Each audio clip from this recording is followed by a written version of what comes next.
इसी अर्थ में यह श्लोक है। पहले यह जगत असत था। असत इस शब्द से जिनके नाम रूप व्यक्त हो गए उन विशेष पदार्थों से विपरीत स्वभाव वाला अव्याकृत ब्रह्मा कहा जाता है। इससे बंध्या पुत्र अत्यंत असद पदार्थ बतलाए जाने अभिष्ट नहीं है, क्योंकि असत से सत का जन्म हो सकता है। ईदम अर्थात नाम रूप विशेष से युक्त व्याकृत जगत आगे पहले अर्थात उत्पत्ति से पूर्व असत शब्द वाच्य ब्रह्म ही था। उस असत से ही सत यानी जिसके नाम रूप का विभाग हो गया उस विषय की उत्पत्ति हुई। तो क्या पिता से पुत्र के समान यह कार्य वर्ग उस ब्रह्म से विभिन्न है? इस पर श्रुति कहती है, नहीं, उस असत शब्द वाच्य ब्रह्म ने स्वयं अपने को ही रचा। क्योंकि ऐसी बात है, इसलिए वह ब्रह्मा ही सुकृत अर्थात स्वयंकर्ता कहा जाता है। सब का कारण होने से ब्रह्मा स्वयंकर्ता है, यह बात लोक में प्रसिद्ध है। अथवा क्योंकि सर्वरूप होने से ब्रह्मा ने स्वयं ही इस संपूर्ण जगत की रचना की है, इसलिए पूर्ण रूप से भी उसका कारण रूप वह ब्रह्मा सुकृत कहा जाता है। लोक में जो कार्य पूर्ण अथवा पाप किसी भी प्रकार से फल के संबंध आदि का कारण होता है, वही सुकृत शब्द के वाच्य रूप से प्रसिद्ध होता है। वह प्रसिद्ध चाहे पुण्य रूप हो और चाहे पाप रूपा किसी नित्य और सचेतन कारण के होने पर हो ही सकता है। अतः उस सुकृत रूप प्रसिद्धि की सत्ता होने से यह सिद्ध होता है कि वह ब्रह्मा है। ब्रह्मा इसलिए भी है, इसलिए रस स्वरूप होने के कारण ब्रह्मा की रस स्वरूपता की प्रसिद्धि किस कारण से है? इस पर श्रुति कहती है, जो भी वह प्रसिद्ध सुकृत है वह नित्य रस ही है। खट्टा मीठा आदि तृप्तिदायक है और आनंदप्रद पदार्थ लोक में रस नाम से प्रसिद्ध है। इस रस को ही पाकर पुरुष आनंदित अर्थात सुखी हो जाता है। लोक में किसी असत पदार्थ की आनंद हेतुता कभी नहीं देखी गई। ब्रह्मनिष्ठ निरीही और निरपेक्ष विद्वान ब्रह्म सुख के साधन से रहित होने पर भी ब्रह्म रस के लाभ से आनंदित होने के समान आनंद युक्त देखे जाते हैं। निश्चय उनका रस ब्रह्म ही है। अतः रस के समान उनके आनंद का कारण रूप वह ब्रह्मा ही है। इसीलिए भी ब्रह्मा है। इसलिए प्राणन आदि क्रिया के देखे जाने से जीवित पुरुष का यह पिंड भी प्राण की सहायता से प्राणन करता है और अपान वायु के द्वारा अपान क्रिया करता है। इसी प्रकार संघात को प्राप्त हुए इन शरीर और इंद्रियों के द्वारा निष्पन्न होती हुई और भी वायु और इंद्रिय संबंधी चेष्टाएं देखी जाती हैं। वह वायु आदि अचेतन पदार्थों का एक ही उद्देश्य की सिद्धि के लिए परस्पर सहंत अनुकूल होना किसी असहंत किसी से भी ना मिले हुए अचेतन के बिना नहीं हो सकता, क्योंकि और कहीं ऐसा देखा नहीं जाता।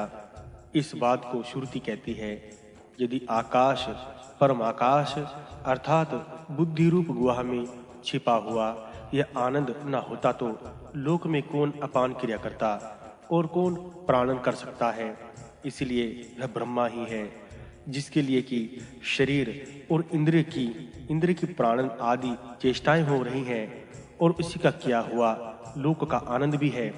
क्योंकि ऐसा है, क्योंकि यह परमात्मा ही लोक को उसके धर्म अनुसार आनंदित सुखी करता है। तात्पर्य है कि वह आनंद रूप आत्मा ही प्राणियों द्वारा अविद्या से परिच्छिन्न भावना किया जाता है। इस प्रकार अविद्वान के भय और विद्वान के अभय का कारण होने से भी ब्रह्मा है, क्योंकि किसी सत्य पदार्थ के आश्रय से ही अभय हुआ करता है। असद्व वस्तु के आश्रय से भय की निवृत्ति होनी असंभव नहीं है।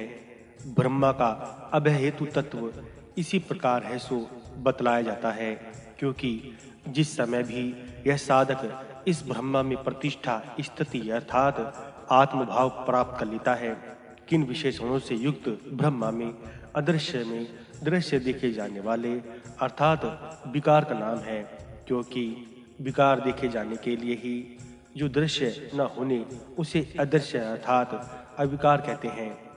इस अदृश्य अविकारी अर्थात अविषमभूत अनात्मय अशरीर में क्योंकि वह अदृश्य है इसलिए अशरीर भी, और क्योंकि अशरीर है इसलिए अनिरुक्त है। निरूपण विशेष का ही किया जाता है और विशेष विकार का ही होता है, किंतु ब्रह्मा संपूर्ण विकार का कारण होने से स्वयं अविकार ही है, इसलिए वह अनिरुक्त है।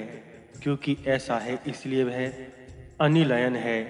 निलयन आश्रय को कहते हैं। जिसका निलयन ना हो वह अनिलयन यानी अनाश्रय है। उस अदृश्य अनात्मय अनिरुक्त और अनिलयन अर्थात संपूर्ण कार्य धर्मों से विलक्षण ब्रह्मा में अभय प्रतिष्ठा स्थिति यानी आत्मभाव को प्राप्त करता है।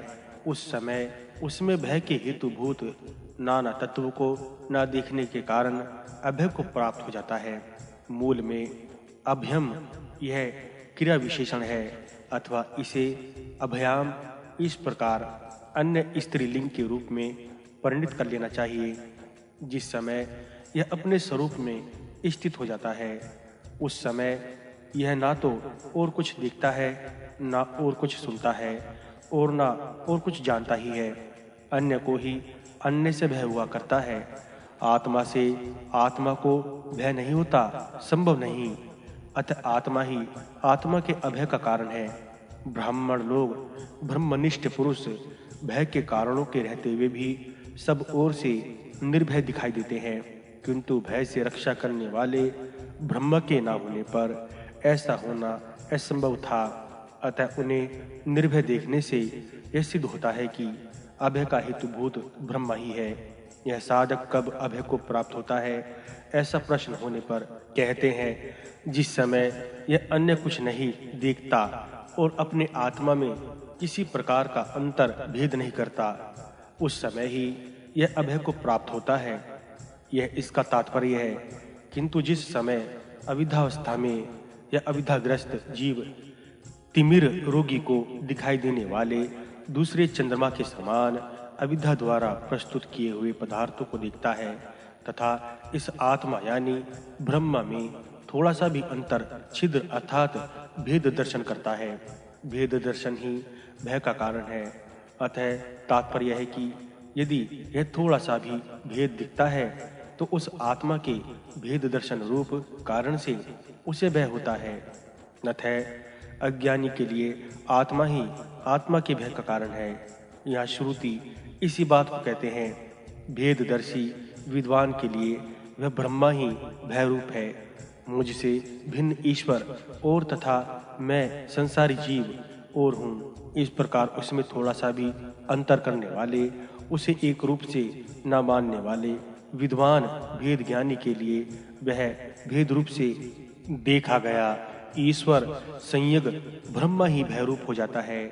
अतः जो पुरुष एक अभिन्न आत्म तत्व को नहीं देखता वह विद्वान होने पर भी अविद्वान ही है। इस प्रकार अपने को उच्छेद नाशवान मानने वालों को ही उच्छेद का कारण देखने से भय हुआ करता है।